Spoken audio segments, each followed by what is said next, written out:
खलीफा अब्दुल मालिक की बेटी फातिमा उमर बिन अब्दुल अजीज के घर में थी। जिस दिन खलीफा अब्दुल मालिक का इंतकाल हुआ तो मरने से पहले एक लिफाफा बंद करके मोहर लगा के रख दी और कहा कि मेरे मरने के बाद इसे जामिया मस्जिद में जुमे के टाइम खोलना। एक लिफाफा सर ब मोहर करके रख दिया, उसमें कुछ लिख दिया और यह लिखा कि इसको मस्जिद में जाके खोलना और जामे मस्जिद में खोलना और जुमे में खोलना। चुनाचे खलीफा अब्दुल मालिक की वसीयत के मुताबिक जब जामे मस्जिद में वो लिफाफा खोला गया तो उसमें लिखा हुआ था कि मेरे बाद उमर बिन अब्दुल अजीज को खलीफा बना लेना, अपना बादशाह बना लेना। मुअर्रिखीन ने लिखा है, पूछ लो इन लिखे पढ़े लोगों से, तारीखदां लोग, कि जब उमर बिन अब्दुल अजीज वहां मस्जिद में मौजूद थे, जुमे में मौजूद थे, उमर बिन अब्दुल अजीज ने अपना नाम सुना, धड़ाम से बेहोश होकर जमीन पे गिर पड़े। अपना नाम सुनकर धड़ाम से बेहोश होकर जमीन पे गिर पड़े और जब होश आया तो लोगों ने पूछा हजरत क्यों? फरमाया अपनी नमाज पढ़ता था, अपनी अल्लाह अल्लाह करता था, अपनी घर की जिम्मेदारी थी। अब इतने बड़े अजीम मुल्क की मुझ पर जिम्मेदारी डाल दी गई, मैं अगर हेरा फेरी और इधर उधर मुझसे पूरा ना हुआ तो क़यामत के दिन मैं सबसे ज्यादा अज़ाब में आ जाऊंगा। इतनी बड़ी जिम्मेदारी मैं कैसे निभाऊंगा? उमर बिन अब्दुल अजीज को अपना नाम सुनकर बेहोशी तारी हो गई। और बल्कि हमने तो यहां तक सुना कि एक अंग्रेजनी ईसाई मजहब की थी, मलका विक्टोरिया। अंग्रेज के जमाने में वो हिंदुस्तान की क्या और बहुत बड़े इलाके पे उसने हुक्मरानी की है। मलका विक्टोरिया सोई हुई थी, दारुल अवाम ने यह फैसला कर दिया कि बादशाह उसे ही बनाओ, अब मलका उसे बनाओ। लोग इकट्ठे थे जो उसकी ताजपोशी करने वाले थे, उसको तख्त पे बिठाने वाले थे। उसे सोती हुई को जगाया गया तो आंखें मलती हुई आई, कहने लगी क्या बात है? अंग्रेजनी ईसाई। उन्होंने कहा तू सोई है, तेरी तो ताजपोशी होनी, अभी तुझे तो तख्त शहनशाही पे बिठाया जाएगा। तो कहते हैं उसने रो दिया, बड़ी रोई बड़ी रोई। उन्होंने कहा पागल हो गई है, तुझे बादशाह बना रहे हैं, रो रही है? कहने लगी अपनी नींद सोती थी, अपनी नींद उठती थी, इतने बड़े मुल्क की जिम्मेदारी मुझ पे डालकर मेरी नींद भी हराम कर रहे हो, मेरा खाना पीना भी हराम कर रहे हो। एक काफिर औरत को भी इस बात का तसव्वुर आया, अब मैं आराम से सो ना सकूंगी, अब मैं आराम से खा ना सकूंगी, अब मैं अपनी मर्जी से पी ना सकूंगी, मैं तो जिम्मेदारियों ही में पड़ के रह गई, तुमने मेरे लिए अच्छा नहीं सोचा। अब जहां कौम ये आलम बनाए फिरती हो जो हमारे यहां बना हुआ है, तो अल्लाह ही वारिस है भाई।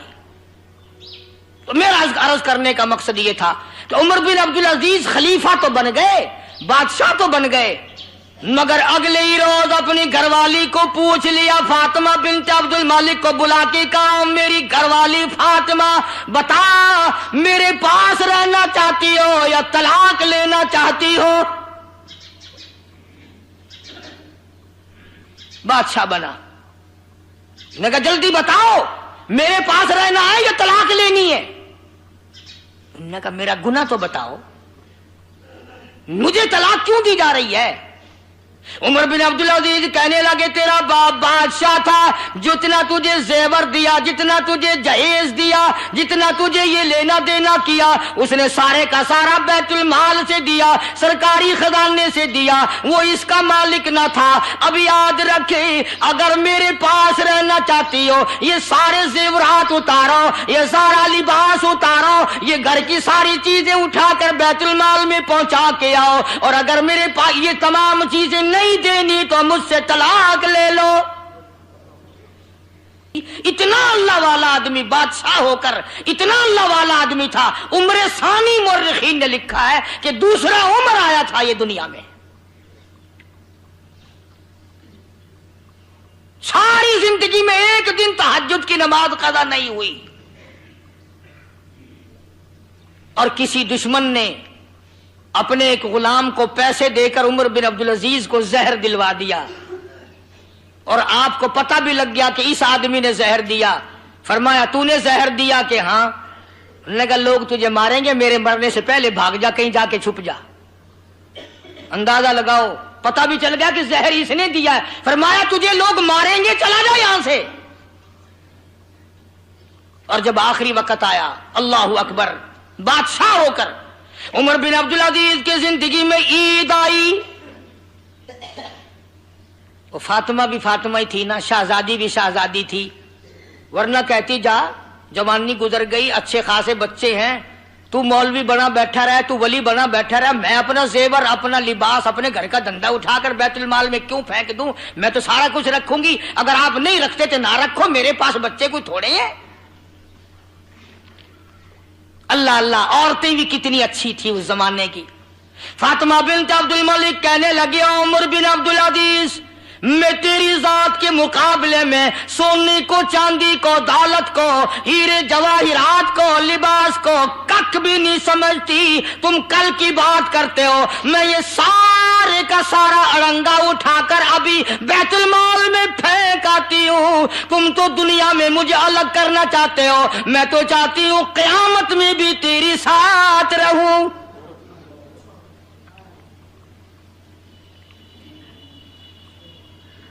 सारा अड़ंगा वापस कर दिया बैतुल माल में। शहजादी और बादशाह की घरवाली आज जेवरात से, लिबास फाखरा से नंगी हुई बैठी है।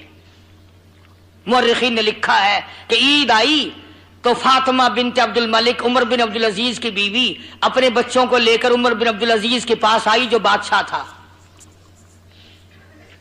और कहने लगी कल ईद है। उमर बिन अब्दुल अजीज ने फरमाया हाँ कल ईद है। उन्होंने कहा गरीब से गरीब का बच्चा भी कल नए कपड़े पहन कर आएगा, और जरा इन बादशाह के बच्चों के कपड़े तो देख, पेमंद लगे हुए हैं, टांकियां लगी हुई हैं, एक के पास भी सही कपड़े नहीं, कल ईद है। उमर बिन अब्दुल अजीज ने फरमाया अल्लाह की बंदी, मुझे जो सरकारी तौर पर एक आम आदमी जितना रोजीना मिलता है, यानी जो तनख्वाह मिलती है, मैं वो तुझे दे देता हूं, मैं कहां से लाऊं? मेरे पास क्या रखा है? टका सा जवाब दे दिया। फातिमा बिन्त अब्दुल मलिक, उमर बिन अब्दुल अजीज की घरवाली कहने लगी एक तरकीब निकालते हैं, ईद गुजर जाएगी बच्चों की, देखो ना मैं इन बच्चों का नंग कैसे देखूं, टूटे फूटे पुराने पैमदों वाले कपड़े, बादशाह के बच्चों के कपड़े पुराने और मैले और टांकियों वाले ईद के दिन। उन लोग एक तरकीब निकालते हैं।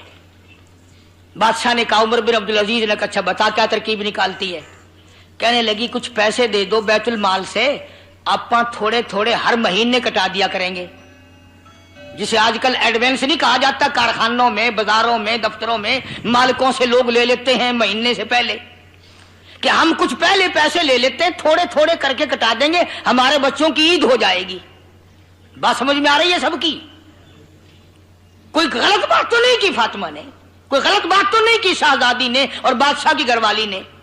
अल्लाहु अकबर अल्लाहु अकबर। उमर बिन अब्दुल अजीज फरमाने लगे बिल्कुल ठीक है, तेरी बात मैं मानता हूं, लेकिन एक बात बता, ये मुझे लिख कर तू दे सकती है कि जब तक ये पैसे सारे सर से नहीं उतर जाएंगे मेरी मौत नहीं आएगी? मेरे पास तेरे पास ये क्या गारंटी है कि जब तक ये पैसे पूरे नहीं हो जाएंगे मौत नहीं आएगी? गारंटी तू लिख के दे, पैसे उठाकर मैं दे देता हूं। और अगर तेरे पास गारंटी नहीं तो मैं तो ऐसा करने को तैयार नहीं कि मेरा मकरूज जनाजा दुनिया से उठे, मैं तो ये कत्ल करने को तैयार नहीं, मेरा जनाजा दुनिया से मकरूज उठे। बेचारी अपना समूह लेकर के घरवाली चली गई, और यूं लिखा है कि आखिरी वक्त में 12-13 बेटों का हाथ पकड़कर लाई है यही बादशाह की घरवाली और पहले बादशाह की बेटी। और आखिरी वक्त उमर बिन अब्दुल अजीज का रज़ी अल्लाह रहमतुल्लाह ताला अलैह, बहुत बड़े अच्छे और नेक आदमी, ऐसा बादशाह सहाबा के बाद फिर कोई आया ही नहीं। और 12-13 लड़कों की लाइन लेकर फातिमा आई है और कहने लगी अल्लाह वाले चल दिए, तैयारी हो गई दुनिया से? कि हां तैयारी हो गई। बच्चों को आगे कर दिया, इनके लिए क्या छोड़ा, इन बच्चों के लिए क्या छोड़ा? 4.5 आने आए हैं सबके हिस्से में। अल्लाह अकबर। उमर बिन अब्दुल अजीज ने फरमाया मुझे उठा के बिठाओ। اور عمر بن عبدالعزیز کو جب بٹھایا گیا تو کہنے لگے اپنی گھر والی سے، فاطمہ یہ بتا میں نے ان سب کو قرآن پڑھا دیا کہ ہاں پڑھا دیا؟ میں نے ان سب کو نماز میں لگا دیا کہ ہاں سب کو نماز میں لگا دیا؟ میں نے ان کو حرام و حلال سمجھا دیا کہ ہاں سمجھا دیا؟ کہنے لگا کہ اس سے بڑی دولت کوئی نہیں، اگر یہ اس پہ قائم رہے میں قسم کھاتا ہوں بھوکے نہیں رہیں گے، اور اگر یہ اس پہ قائم نہ رہے نہ میں پرواہ کرتا ہوں نہ تو پرواہ کریو، جہاں دھکے کھائے مرنے دینا، کوئی پرواہ نہیں۔ ایسے یہ کرے قبر میں اپنی تباہ کروں؟ کیوں ایسا میں کروں؟ یاد رکھو یہ بات، یہ دنیا قائم دائم نہیں، یہ ہمیشہ رہنے والی چیز نہیں، یہاں سے تو بڑے بڑے لوگ چلے گئے، اور ایسے ایسے لوگ گئے کہ آج ان کا کوئی نام لیوا بھی باقی نہیں۔ اسی کو مجذوب کہتا کہ چند روزہ ہے یہ دنیا کی بہار، چند روزہ ہے یہ دنیا کی بہار، دل لگا غافل نے اس سے زینہار، عمر اپنی یوں نہ غفلت میں گزار، ہوشیار ہے محو غفلت ہوشیار۔ قدر کر اپنی زندگی کی، اپنے دنوں کی قدر کر، اپنی راتوں کی قدر کر، اپنی ان گھڑیوں کی قدر کر جو گزر رہی ہیں، ان کو برباد نہ کر۔ اتنا تقوی اور پرہیزگاری تھی عمر بن عبدالعزیز میں، اور اتنا خدا کا ڈر تھا۔ وفات کے بعد، مرنے کے بعد کسی نے فاطمہ بنت عبد الملک سے پوچھا، عمر بن عبدالعزیز کی گھر والی سے پوچھا، خلیفہ عبد المالک کی بیٹی سے پوچھا کہ بتا عمر بن عبدالعزیز تیرا شوہر تھا، تیرا گھر والا تھا، کوئی خاص بات بتا اس کی۔ اللہ اکبر، فاطمہ بنت عبد الملک نے رو دیا اور رو کے کہنے لگی اس قدر خدا کا خوف آیا خلیفہ بننے کے بعد، بادشاہ بننے کے بعد، اتنا خدا کا خوف اس کے دل پہ لگا، اتنا ڈر خدا کا اس کو پیدا ہوا، کہنے لگی میں قسم کھاتی ہوں خلیفہ بننے کے بعد قبر میں چلا گیا، مجھے ہاتھ کبھی لگانے کی نوبت ہی نہیں آئی۔ جتنے سال حکومت کی اور قبر تک مرد عورت والا معاملہ ایک دن نہیں ہوا خلیفہ بننے کے بعد۔ اتنا خدا کے قہر سے ڈرا، اتنا خدا کے عذاب سے ڈرتا تھا، اس کو دنیا کی تصور ہی نہ رہا۔ آج ہم نہ ہمارا قیامت پہ یقین ہے، یہ موت بھی زبردستی آتی، یقین تو ہمارا کوئی نہیں، ہمارا موت پہ یقین کوئی نہیں۔ کوئی سکوٹر پہ مر رہا ہے، کوئی کاروں میں مر رہا ہے، کوئی ٹرکوں میں مر رہا ہے، کوئی گھروں میں تڑپ تڑپ کے مر رہا ہے، کوئی آپریشن روم میں مر رہا ہے، کسی کی میت اسپتال سے آ رہی ہے، کسی کی میت سڑکوں سے آ رہی ہے، کسی کی میت دشمنوں کے مار دینے سے آ رہی ہے۔ ارے یقین کر یا نہ کر، وہ تو آخر آئے گی، اور اس کے لیے تیاری شرط ہے۔ ہم تیاری کرنے کے قابل نہ رہے، ہم تیاری نہیں کرتے۔ چنانچہ ارشاد فرمایا مدنی کریم صلی اللہ علیہ وسلم نے کہ اگر آدمی کے دل میں موت کی لگن ہو جائے تو نیند نہ آئے، موت کی لگن ہو جائے تو ٹکڑا نیچے نہ اترے، موت کی یاد آ جائے